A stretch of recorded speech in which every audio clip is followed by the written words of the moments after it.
जय गुरु जी, जय गुरु जी। संगत जी,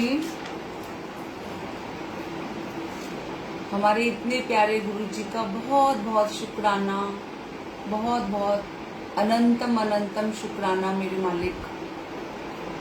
आज की सेवा डिवाइन सोल ऑफ गुरु जी में मैंने करनी थी, जो कि गुरु जी की मर्जी थी, लेकिन कुछ टेक्निकल प्रॉब्लम या कुछ ऐसा इशू हो गया कि वहाँ मतलब गुरु जी ने तो सेवा करवानी है, चाहे आप वो किसी भी ग्रुप में हम करें, तो वहाँ पे मैं जा नहीं पाई। तो इस वजह से गुरु जी का सिमरन में उसी सेवा को डिवाइन सोल ऑफ गुरु जी का जो सुनील बंसल भैया ने ग्रुप बनाया है, उसके बिहाफ पे मैं आज गुरु जी का सत्संग यही करूंगी, गुरु जी का सिमरन पेज पर। जय गुरु जी, शुक्राना गुरु जी। संगत जी, जब तक और संगत भी जुड़ती है, एक छोटा सा भजन हम सब मिलकर गुरु जी के लिए, शंकर भगवान के लिए, अपने उस परमात्मा के लिए हम सब मिलकर सुनते हैं, बस कुछ ही देर में, ताकि थोड़ी सी संगत और जुड़ जाए और फिर हम अपना सत्संग शुरू करते हैं। जय गुरु जी।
जय गुरु जी, जय गुरु जी। संगत जी, वैसे तो हम रोज मिलते हैं शिव महापुराण में, लेकिन आज कहते हैं ना कि जो हमारा रब है, जो हमारा मालिक है, उसकी रजा क्या है हम कुछ नहीं जान सकते। उसने किस वक्त क्या करवाना है हमें नहीं पता। संगत जी, आज सुबह ही गुरु जी के सामने बैठकर एक क्वेश्चन, जो कि अपने उस रब से मैंने पूछा। मैं हमेशा जब भी सत्संग शेयर करती हूँ, मैं अपनी जर्नी बताती हूँ, मैं आप सबको यही बोलती हूँ कि मेरी जर्नी गुरु जी के साथ 7 साल से स्टार्ट हुई, या हम जो बोलते हैं कि हमारी जो जर्नी है, कोई कहता है कि 1 साल पहले हमारी जर्नी स्टार्ट हुई, कोई कहता है 2 साल पहले। लेकिन आज मुझे गुरुजी ने बहुत ही एक अच्छा आंसर दिया कि हम जब पैदा होते हैं तभी हमारी जर्नी उस रब के साथ शुरू हो जाती है। मैंने बहुत ही एक अच्छा क्वेश्चन अपने गुरु के साथ आज सुबह ही करा और मैंने गुरुजी से पूछा।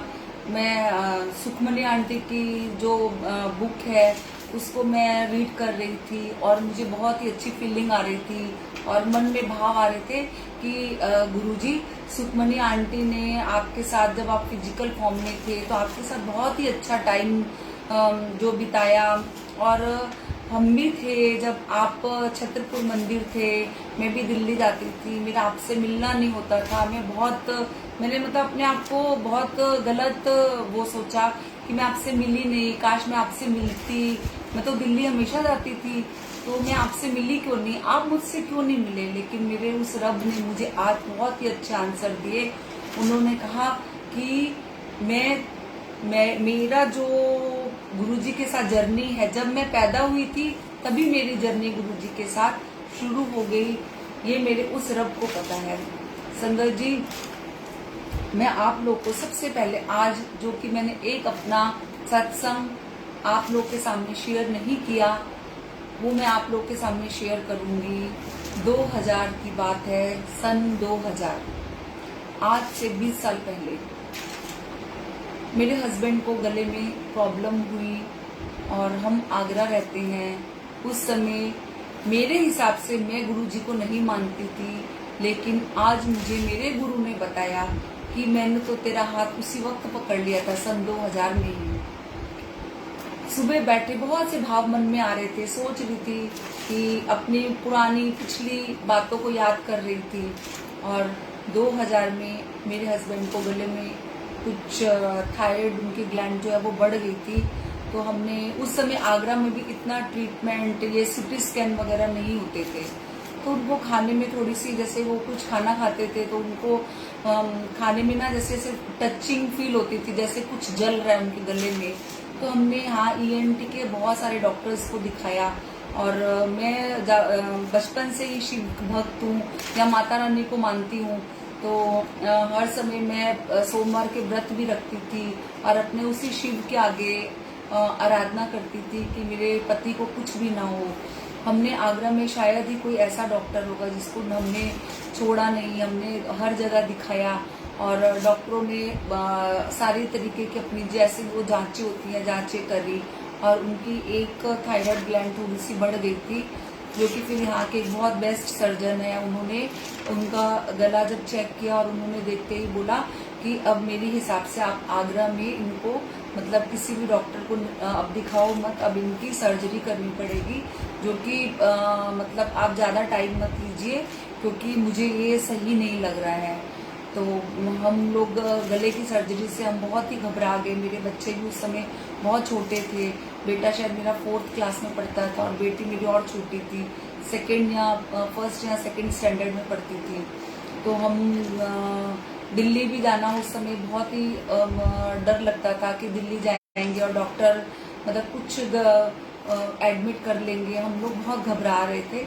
तो फिर हमने, हमारे जो घर वाले हैं, इनके ब्रदर हैं, उन्होंने डिसाइड किया कि नहीं, मैं यहाँ पे तो बिल्कुल भी आगरा में इनका ऑपरेशन मैंने करवाना ही नहीं है, मैं अपने भाई को दिल्ली लेके जाऊँगा और वहीं पे ही अपोलो हॉस्पिटल में हमें उसे मैं गुरुजी की मिहर कहूँगी कि बहुत ही मतलब आसानी के साथ रूम भी मिल गया और बहुत अच्छा डॉक्टर मिल गया।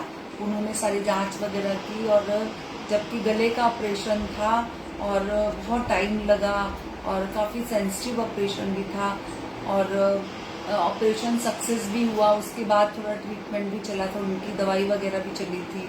और लेकिन आज इस भाव को सामने लेकर मेरा गुरु मेरे सामने आया कि तू सोचती पई है कि मेरा तेरा जेड़ा रिश्ता हैगा वो 7-8 साल का है, अपना रिश्ता 7-8 साल का नहीं है।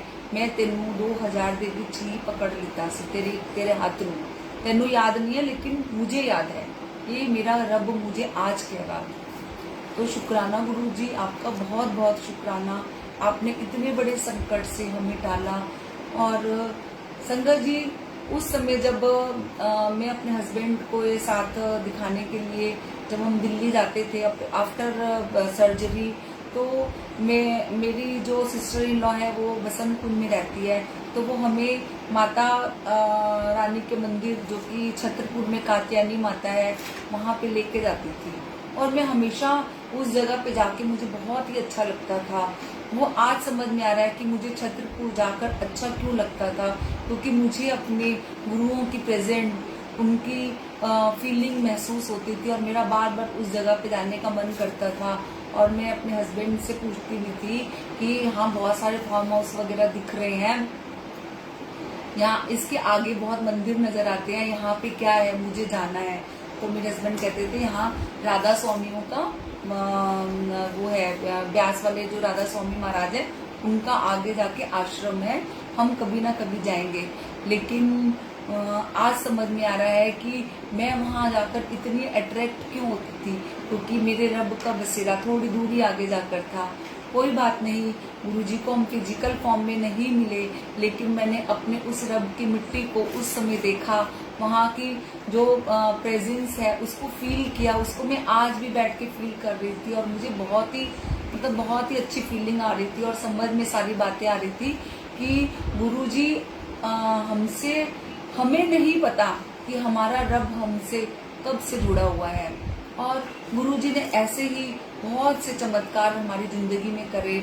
अभी 10 साल पहले की बात है, गुरुजी ने एक करिश्मा और हमारी जिंदगी में ये किया था कि हमें, मेरे हस्बैंड दोनों, मेरे हस्बैंड के फ्रेंड की बेटी की शादी थी कानपुर में, और बारिश के यही दिन थे, शायद जून या जुलाई की बात थी।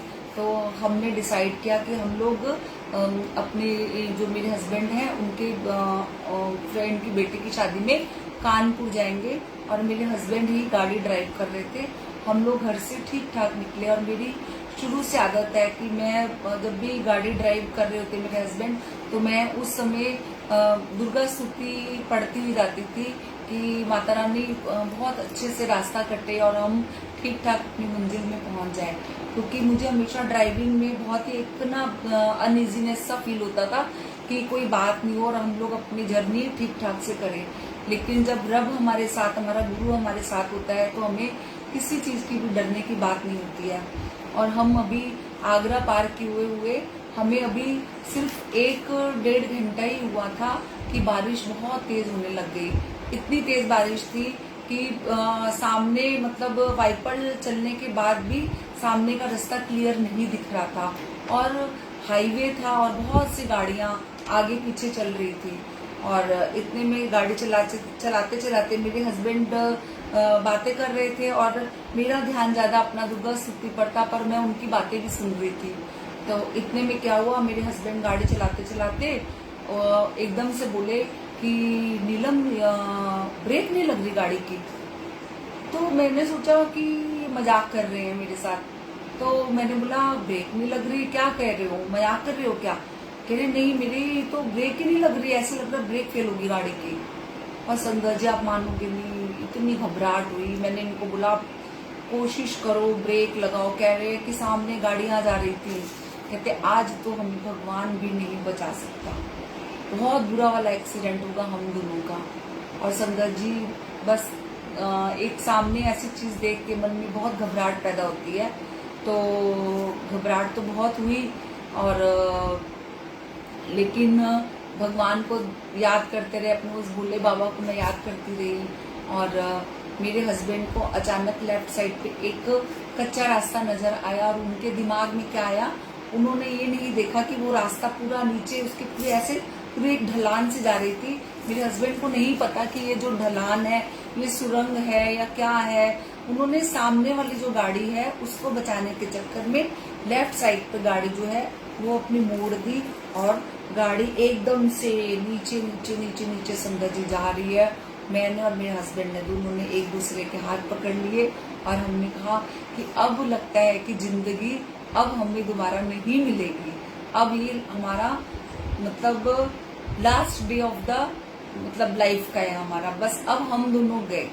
लेकिन कहते हैं ना जाके राखो साइयां मार सके न कोई, हमारा रब हमारा ईश्वर आके खड़ा हो गया। संगत जी गाड़ी एकदम से नीचे गिरते गिरते गिरते गिरते सामने एक दीवार आ गई और बड़ी तेज आवाज आई और हमें नहीं पता कि धुआं धुआं और क्या हुआ हमारे साथ। इतने में हमने आंखें जब खोली तो देखा गांव के लोग इधर उधर से आ गए और हमें वो गाड़ी का जो दरवाजा है उन्होंने खोला और हम दोनों को कटीली झाड़ियां थी और हम चूंकि मैरिज में जा रहे थे और हमारे साथ थोड़ा गोल्ड भी था और कैश भी था और डर भी रहते कि गांव के लोग कैसे होंगे, लेकिन बहुत ही अच्छे लोग थे। उन्होंने हमारे सारे पर्स वगैरह और जो अटैच थी सारी हमारी निकाल के हमें ऊपर ले आए और हमें मानोगे एक खरोच तक नहीं आई।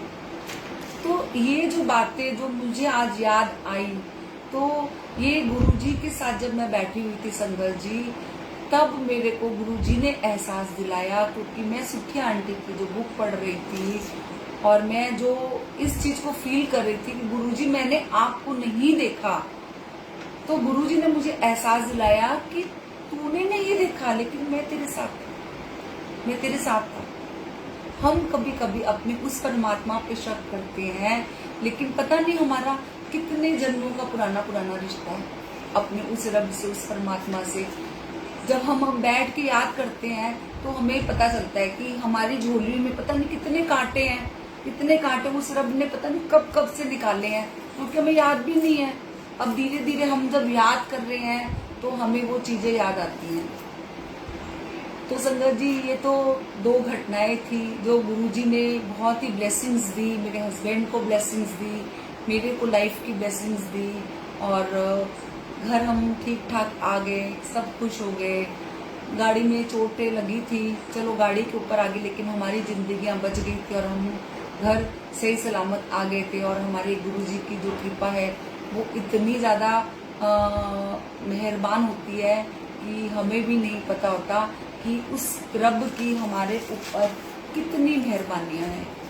तो संगत जी सबसे पहले मैंने अपने उस रब, उस गुरु का थोड़ा सा जिक्र आपके साथ, उनकी महिमा का बखान थोड़ा सा, जो कि आप लोग को भी पता है, लेकिन मैं फिर से करना चाहूंगी।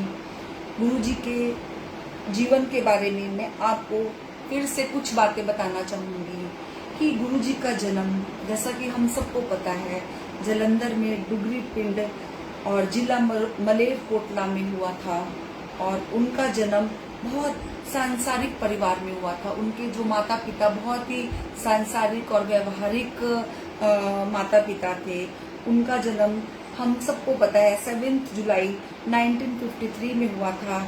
उनके परिवार को आशीर्वाद मिला हुआ था कि किसी संत महात्मा का जन्म उनके परिवार में होगा और गुरुजी की माँ के अकॉर्डिंग उन्हें नहीं पता था कि वह इतने ऐसे एक महापुरुष को जन्म देंगे अपने जीवन के अंदर। खुद गुरुजी की माता जी को भी ये बात नहीं पता थी। और गुरुजी जब पैदा हुए थे तो जिस दाई ने गुरुजी को पैदा करवाने में हेल्प करी थी, उस दाई के अकॉर्डिंग जब गुरुजी पैदा हुए थे तो उन्हें सर्प के दर्शन हुए थे और पूरा जो कमरा है वो एक ऐसे दिव्य प्रकाश से पूरा भर गया था। मतलब इतनी ज्यादा जैसे सूरज की रोशनी होती है, ऐसे उस कमरे में इतना तेज हो गया था। मतलब उस चीज से हमें ये पता चलता है कि गुरुजी कितने तेजवान थे, जिनके पैदा होते ही एकदम से उजाला हो गया था उस कमरे के अंदर ही। और संगत जी जब पंडित ने गुरुजी की कुंडली बनाई थी, जिस पंडित ने बनाई थी गुरुजी की कुंडली, उन्होंने साफ साफ कह दिया था कि यह बेटा आपका नहीं पूरे जगत का बेटा है। और वाकई हमारे गुरुजी हमारे गुरु ही नहीं, पूरे जगत के, पूरे विश्व के पिता हैं। कोई उनको भाई के रूप में मानता है, कोई उनको बेटे के रूप में मानता है। मतलब हम जिस रूप की, हमें कहने का मतलब ये है कि हमारे एक ऐसे भगवान है, हमें अपने जीवन में जिस चीज की कमी होती है, अगर मान लो मुझे भाई की कमी है तो मैं इन्हें अपना भाई मानूंगी। अगर किसी को अपने बेटे की कमी महसूस हो रही है तो वो गुरुजी को अपना बेटा मानेगा। गुरुजी हमें डिफरेंट डिफरेंट रोल में अपने जीवन में हमें मिलते हैं। और गुरुजी का जो बचपन है बहुत ही अच्छे तरीके से बीता। वो कभी भी अपने आम बच्चों की तरह अपने कपड़े गंदे नहीं करते थे और गुरुजी को स्विमिंग बिल्कुल भी पसंद नहीं थी। और गुरुजी कभी कभी क्या करते थे, जब वो छोटे ही थे तो पेन में से उनके क्या होता था, उनके जो स्टूडेंट जो उनके फ्रेंड्स उनके साथ जो पढ़ते थे, उनकी जब पेन की इंक जो खाली हो जाती थी तो गुरुजी क्या करते थे, सिर्फ एक फूंक मारते थे और उसके अंदर इंक आ जाती थी। मतलब गुरुजी बचपन से ही चमत्कार करते आए और वह हर जगह प्रकट हो जाते थे। कभी उनको कोई फ्रेंड बोलता था कि आप मेरे साथ स्कूल चलो, तो वो कहते थे चलो मैं आ रहा हूँ। और जैसे उनके फ्रेंड स्कूल पहुंच जाते थे तो देखते थे गुरुजी वहां पहले ही खड़े हैं। और कभी वो कहते थे कि घर चलो, तो गुरुजी कहते थे तुम चलो मैं आ रहा हूँ। और उनके जाने से पहले वो घर पहुंच जाते थे। एक ही वक्त में वो कई जगह अपनी प्रेजेंट को दिखाते थे। ऐसे थे हमारे गुरुजी। और गुरुजी हमेशा जो अपना, वैसे तो अपने महाप्रसाद जो कि उनका जूठा होता था, उनका भोग लगाया हुआ होता था, वो किसी को नहीं देते थे। वो सिर्फ उन गिने चुने लोगों को देते थे जिनकी उनको जरूरत होती थी। और वो बहुत ही भाग्यशाली किस्मत वाला इंसान होता था जो इस महाप्रसाद को स्वयं उनको खाता था। गुरुजी के जब वो फिजिकल फॉर्म में थे तो एक आंटी जो कि गुरुजी से मिलने के लिए आई थी और नई थी, और गुरुजी ने उनको अपनी जूठी चाय दी। और आंटी उस समय गुरुजी के साथ इतने जब हमें भी एक टाइम लगता है किसी के साथ कनेक्शन बनाने में, तो उसमें उस आंटी की भी गलती नहीं थी। तो गुरुजी ने तो अपने अंतर्मन से देख लिया कि आंटी को बहुत सारी हेल्थ इश्यूज है, और उन्होंने अपना वो महाप्रसाद जो कि चाय के रूप में था उस आंटी को देना चाहा। लेकिन आंटी के अंदर अभी वो जूठे वाली भावना थी कि मैं किसी का जूठा नहीं, मैं क्यों पीऊं, जूठा प्रसाद है ये, मैं नहीं लूंगी। तो उन्होंने गुरुजी को साफ मना कर दिया था कि मैं किसी का जूठा जो है वो नहीं पीती हूँ। तो गुरुजी ने वो वापस चाय उनको नहीं दी। लेकिन उन्होंने जो उस आंटी को महाप्रसाद दिया था, वो आंटी को बाद में पता चला, आंटी बहुत ज्यादा बीमार हुई। तो 4 लोग उन आंटी को उठा के गुरुजी के पास बाद में लेकर आए थे। और गुरुजी ने उन आंटी को कहा था, आंटी मैं तो तेरे कष्ट पहले ही काट देने सी, लेकिन तूने महाप्रसाद नहीं लिया। तो आंटी की किस्मत खराब बोलेंगे कि आंटी ने नहीं लिया।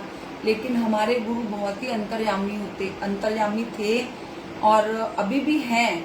और वो क्या है कि पहले से समझ लेते थे किसको क्या प्रॉब्लम है। ऐसे ही एक आंटी, एक घटना कहीं पे मैंने शायद सुखी आंटी की बुक में ही पढ़ी है कि एक आंटी थी, वो भी उनको कुछ प्रॉब्लम थी, हेल्थ इशू था।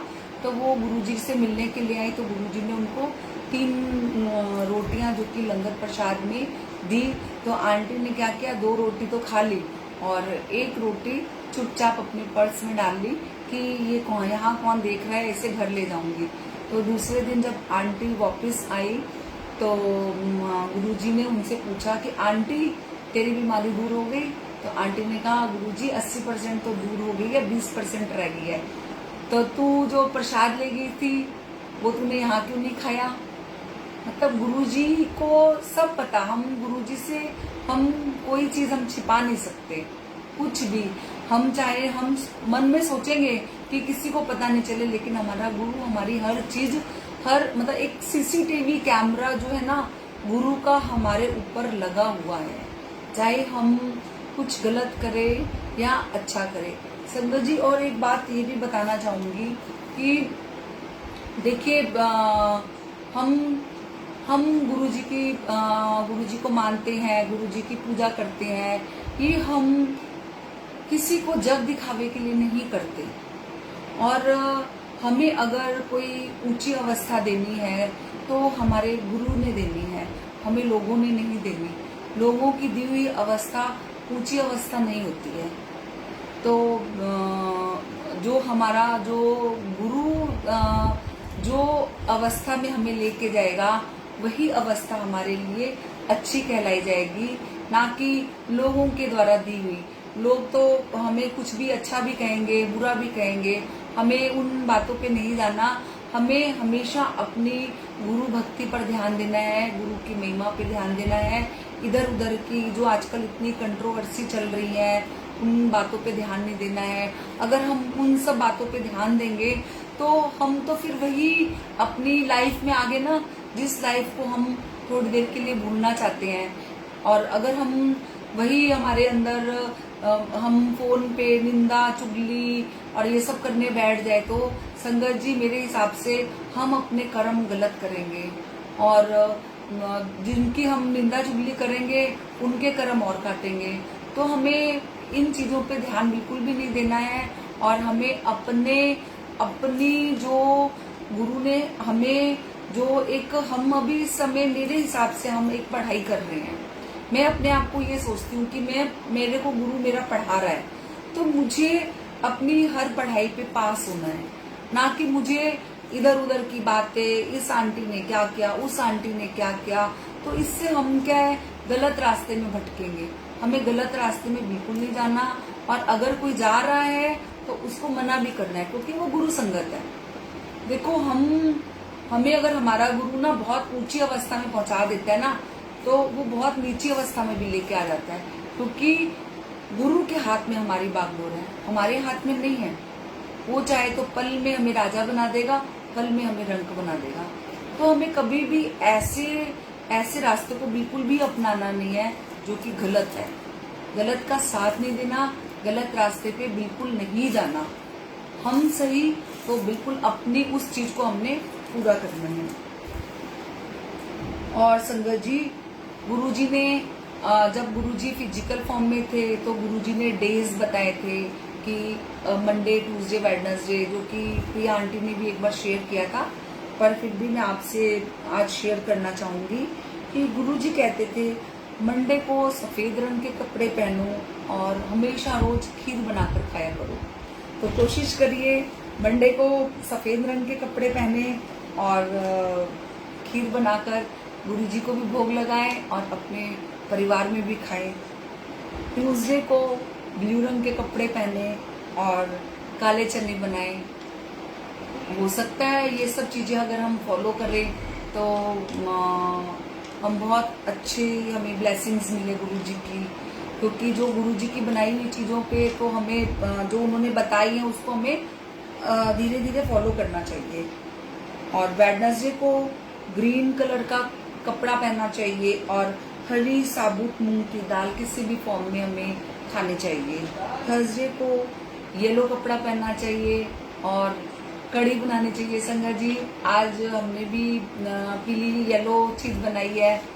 पहले कढ़ी बना रहे थे, फिर पकोड़े बना लिए, क्योंकि गुरुजी का वो वचन याद आ गया। कभी मतलब कोशिश कर रहे हैं कि खाने में जो गुरुजी बोलते थे उसको हम लोग फॉलो करें। और फ्राइडे को क्रीम कलर और गुड़ के चावल ये जरूर बनाएं। सैटरडे को ब्लैक कलर के कपड़े पहने और काले चने, फिर से गुरुजी कहते थे काले चने बनाए। और संडे को लाल कपड़े और राजमा जरूर बनाए। और संगत जी, गुरुजी को भोग में बादाम और पिस्ता कभी भी ना रखें। गुरुजी हमेशा मना करते थे कि भोग में बादाम और पिस्ता नहीं रखना चाहिए। और हमारे गुरुजी हमेशा अगर किसी को अल्सर की प्रॉब्लम होती थी तो उसको बहुत सारी मिर्च किसी भी फॉर्म में, हरी मिर्च, लाल मिर्च उनके खाने में मिला के उनको देते थे। समझ जी, आपको पता है गुरुजी ऐसा क्यों करते थे? ये नहीं कि मिर्च खाने से वो अल्सर दूर हो जाएगा। गुरुजी एक परीक्षा लेते थे संगत की। वो ये देखते थे, उनको पता था कि अगर बंदे को, संगत को अल्सर की प्रॉब्लम है तो संगत मिर्च नहीं खाएगी, लेकिन जिसे अपने गुरु पर विश्वास है, इफ और बट पे वो नहीं बंदा आएगा, गुरुजी ने जो दिया उसको उसने खा लिया, उस विश्वास से उसका वो रोग दूर हो जाता। गुरुजी इसलिए हमेशा जो अल्सर के रोगी थे उनको मिर्च, खूब मिर्च वाला स्पाइसी खाना, जो कि मना होता है, डॉक्टर मना करते हैं, वो उनको खाने के लिए देते थे। और जो डायबिटिक जो होते हैं, जिनको मीठा मना होता है, और गुरुजी उनको जलेबियां और मीठी चीजें खाने के लिए देते थे। क्यों? गुरुजी विश्वास देखते थे कि इस भक्त को मुझ पर कितना विश्वास है। अगर हमारा विश्वास, पहले तो संगत को विश्वास करना पड़ता है ना, 100% होता है, तो गुरु की वो जो चीनी या मिठाई की जो चीज बनी होती है, वो बिल्कुल मेडिसिन की तरह काम करती है, करती थी और अभी भी है, करती है, और वो गायब हो जाती है बीमारी, क्योंकि गुरुजी हमारी आस्था, हमारा विश्वास देखते हैं, जो कि हमें बहुत जरूरी करना चाहिए। और आधे से ज्यादा बीमारियां गुरुजी चाय प्रसाद पिलाकर ही दूर कर दिया करते थे।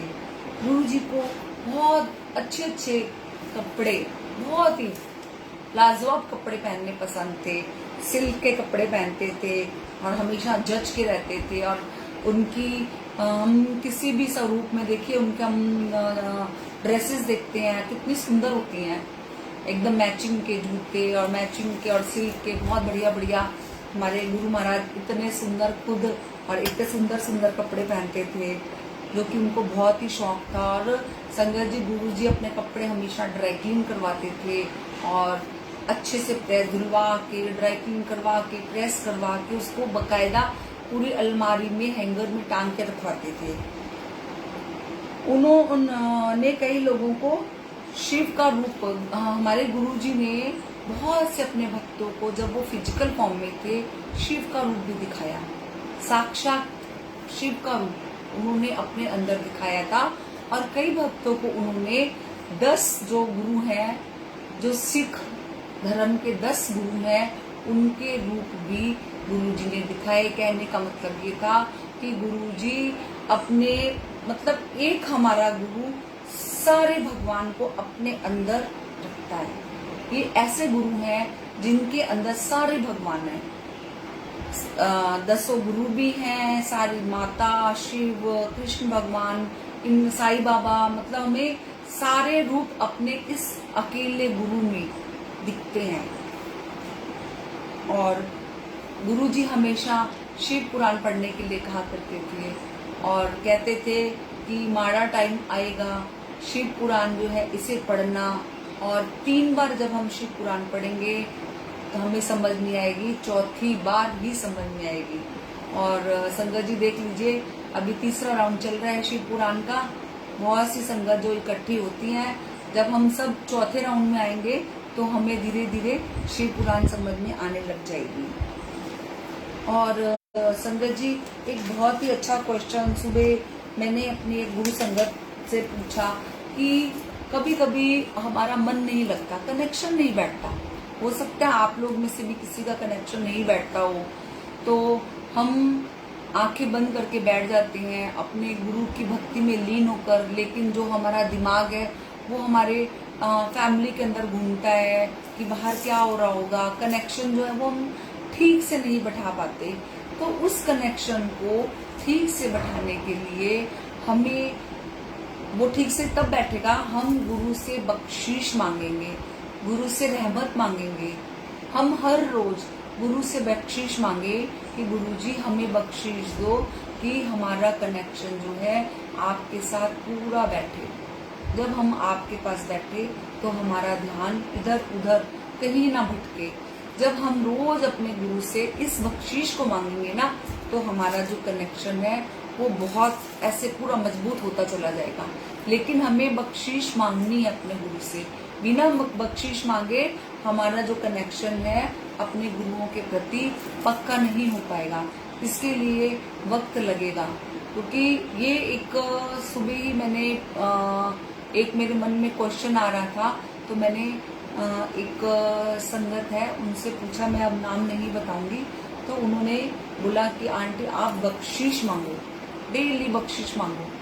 तो मैंने सोच लिया कि मैं जब मुझे वक्त मिलेगा मैं गुरुजी से बख्शीश मांगूंगी, गुरुजी बख्शीश दो हमें कि हमारा जो कनेक्शन है, हम चाहे आधे घंटे के लिए, कनेक्शन का मतलब ये नहीं है कि हमने पूरा दिन गुरुजी को सामने बैठ जाना है, अपने घर के काम छोड़ देने हैं या हमने अपनी फैमिली को ध्यान नहीं देना।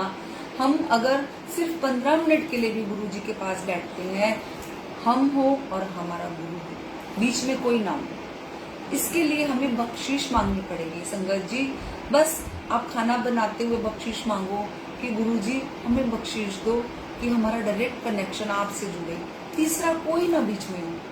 तो देखना, हमें बख्शीश में गुरु जी जरूर देंगे, डायरेक्ट कनेक्शन देंगे। और संगत जी, जिस दिन हमें डायरेक्ट कनेक्शन मिल गया, जो कि बहुत मुश्किल काम है, बहुत मुश्किल काम है, उस दिन हम बहुत ऊंची अवस्था में होंगे। जिस दिन हमें डायरेक्ट कनेक्शन हमारा मिलता है ना, उस दिन समझो हमने अपने रब को पा लिया। संगत जी, जब मांगे तो गुरु को मांगे, अपने गुरु को मांगे कि गुरु जी हमें कुछ और नहीं चाहिए, बस आप चाहिए। अगर हमने आपको पा लिया तो संगत जी, हमारे गुरु से बढ़ के कुछ नहीं है। हमने अगर गुरु को पा लिया, हमने सब चीज को पा लिया। मैंने भी बहुत सी गलतियां की, मैं भी पहले कहती थी मैं मांगूंगी, मैं गुरुजी से नहीं मांगू तो मैं किससे मांगू। लेकिन आज मुझे बहुत सी चीजें गुरुजी ने समझाई सुबह कि नहीं, तूने मुझे मांगना है, मुझे मांगना है। जब मैंने अपने गुरु को मांग लिया ना, जब गुरु मेरा हो गया, तो मुझे तो किसी चीज की जरूरत ही नहीं है। तो आज से मैंने गुरुजी से बख्शीश मांगनी है, अपने गुरु को मांगना है। इसके अलावा बस ये दो चीज बहुत इम्पोर्टेंट रखनी है अपनी जिंदगी के अंदर। जिसने ये दोनों चीजें पा ली, उसने जिंदगी में सब कुछ पा लिया। और संगत जी, सत्संग हमें क्यों करना चाहिए? हम सत्संग करते हैं, चाहे हम आधे घंटे का सत्संग करते हैं या हम 1 घंटे का सत्संग करते हैं, क्यों हम करते सत्संग हम इसलिए करते हैं क्योंकि सत्संग में हमें सच्चा साथ मिलता है। सच्चे साथ के अलावा भी सत्संग में हम अपने कर्मों की गठरी को भरते हैं। एक बहुत ही छोटी सी एक सच्ची कथा जो कि सुखमनी आंटी की बुक में भी लिखी हुई है, वो मैं आप लोग के सामने शेयर करूंगी।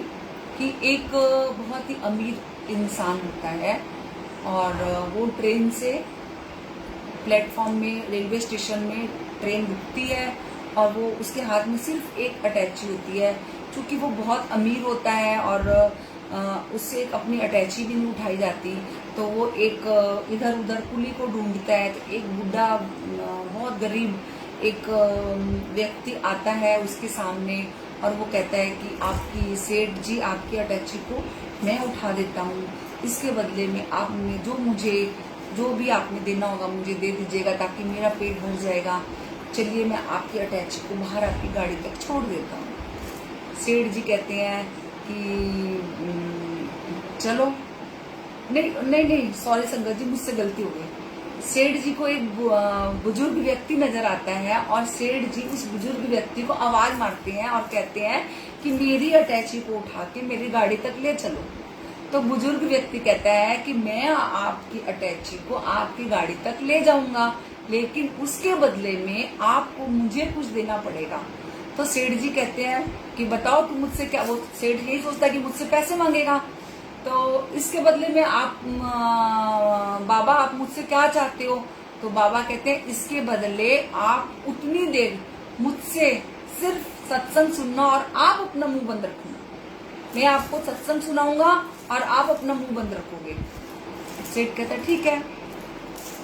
ट्रेन से लेकर बाहर सड़क तक वो अटैची उठा के बुढ़ा व्यक्ति सेठ जी की लेके जाता है और सारे रास्ते सत्संग करता हुआ जाता है और सेठ जी चुपचाप उस सत्संग को सुनते हैं। बाद में सेठ जी अपने घर चले जाते हैं।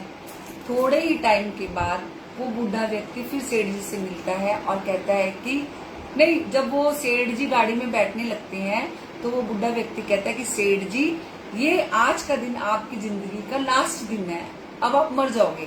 सेठ बहुत घबरा जाता है कि ये क्या हो गया। तो वो घर जाता है और सेठ जी को यमराज लेने आ जाती हैं। अब सेठ जी को जब यमराज लेने आते हैं तो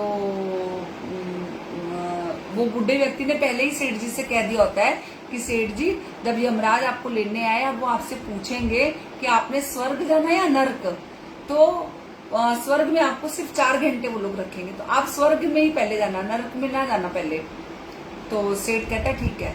जब वो यमराज लेने आता है और यमराज पूछता है कि सेठ जी आप बताओ आपने पहले कहाँ जाना है, स्वर्ग जाना है या नरक? स्वर्ग में तो आप सिर्फ 4 घंटे रहोगे, पहले कहाँ जाना है? तो सेठ जी ने उस बुड्ढे की बात मानते हुए कहता है कि मुझे पहले स्वर्ग ले चलो।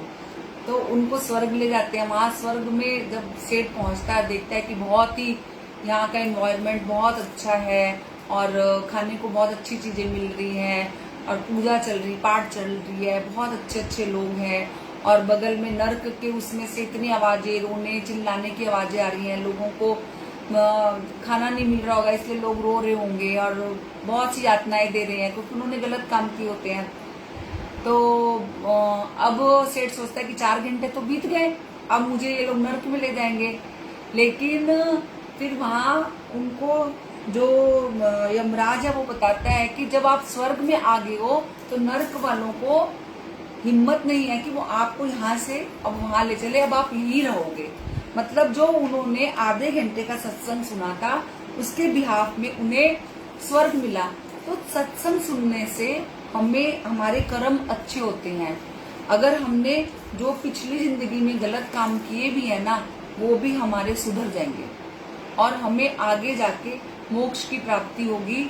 और जो हमारा गुरु हमारा स्थान बनाएगा वो अपने चरणों में बनाएगा, क्योंकि हम अब से अपने जो गलत काम है वो बंद कर देंगे और अच्छे काम करने शुरू कर देंगे। तो भगवान भी बहुत भोला होता है, वो भी बहुत ही भोला होता है, भूल जाता है हर चीज को। तो कोशिश करें कि अपने जो कर्म है उनको अच्छा करें और पुरानी जो अगर हमने गलतियां की हैं, देखिए उनको तो हम सुधार नहीं सकते, लेकिन अब हम अच्छे बच्चे बन के, गुरु जी के बच्चे बन के जिए। तो कहने का मतलब यही है कि हमें गुरु जी की हर चीज को फॉलो करना चाहिए, उनको मतलब मानना चाहिए और गुरु भक्ति में लीन होना चाहिए, किसी का मन दुखाना नहीं चाहिए। और हमेशा जो गुरु जी ने दया दान का पाठ सिखाया है वो करना चाहिए। हम दान दें, सबकी मदद करें, लेकिन किसी को बताएं नहीं, क्योंकि गुरु जी ने तो ये भी कहा है कि आप अपने पाठ को भी किसी दूसरे को मत बताया करो। लेकिन ये जो लॉकडाउन पीरियड चल रहा है और इसमें जब से ये ऑनलाइन सब कुछ हो गया है तो हम एक दूसरे का सहारा पाकर ये चीजें कर रहे हैं। बाद में शायद ये सब बंद हो जाए, लेकिन ये वक्त ऐसा है कि घर में बैठ के इसमें गुरु जी की मर्जी समझें कि हम घर में बैठ के अच्छे ही काम करें, कुछ गलत तो कर नहीं रहे हैं। तो गुरु जी का नाम ले रहे हैं और संगत जी और क्या बोलूं, बाकी तो मैं अपनी पूरी जो भी है अपनी जो गुरु जी के साथ जर्नी है बहुत पहले भी बता चुकी हूँ। और बस जुड़े रहिए सारे गुरु जी के साथ और शिव पुराण ज़्यादा से ज़्यादा आप लोग पढ़िए। कितने कम मेंबर्स होते हैं, कभी कभी बहुत दुख लगता है कि सुखमणि के पाठ हो रहे हैं और शिव पुराण हो रही है, मतलब भाव के साथ हमें जुड़ना चाहिए और ज्यादा टाइम के भी नहीं होते हैं। शिव पुराण तो बहुत 15 या 20 मिनट ज्यादा से ज्यादा होती है। संगत जी जुड़िए, हमें अपने लिए सुननी है, अपने परिवार के लिए सुननी है, किसी के लिए नहीं सुननी। साथ रहकर सारे काम हो जाते हैं, एक टाइम बंधा हुआ होता है तो हम सारे काम पूरे कर लेते हैं। और बस संगत जी आज जाना तो वहां था डिवाइन ब्लेसिंग में सुनील भैया के ग्रुप में, पर गुरु जी की मर्जी यही थी तो यहीं आकर सत्संग कर लिया। तो आइए मिलकर एक भजन गाते हैं, फिर उसके बाद विराम दे देंगे। कौन सा भजन गाऊं सोच रही हूँ।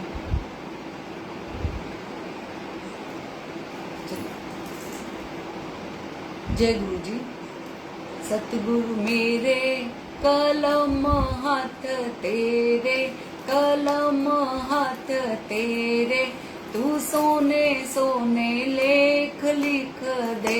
ओ सतगुरु मेरे कलम हाथ तेरे, कलम हाथ तेरे, तू सोने सोने लेख लिख दे।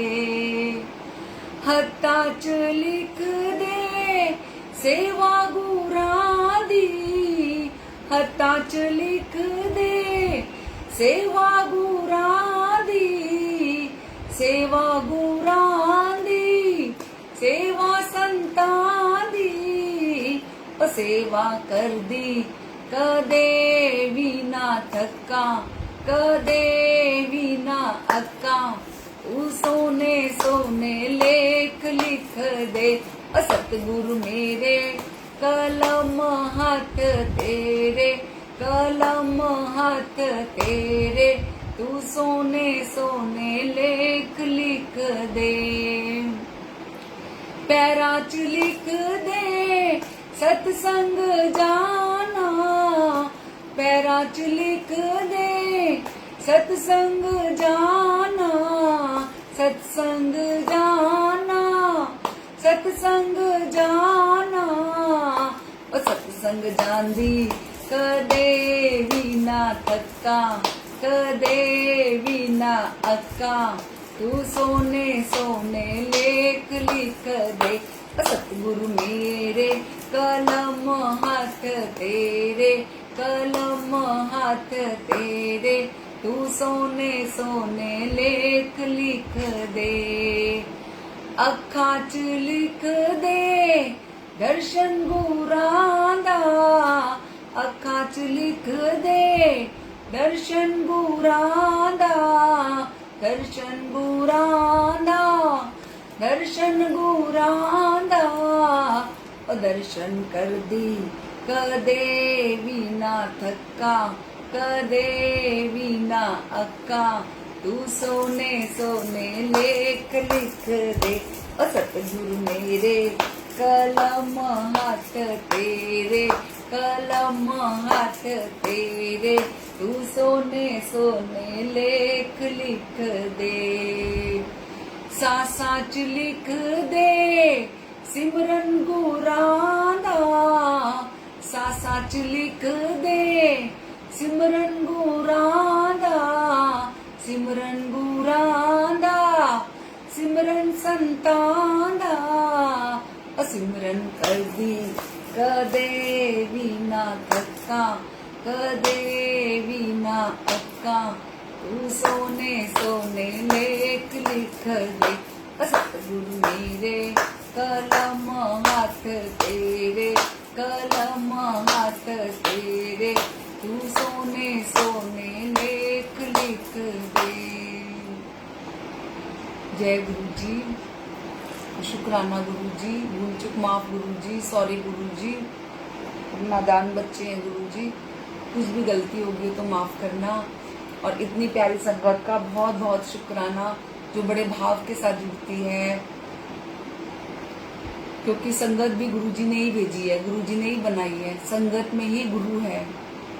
तो शुक्राना गुरुजी, शुक्राना संगत जी। आज के लिए इतना ही, फिर मिलेंगे। जय गुरुजी, शुक्राना गुरुजी।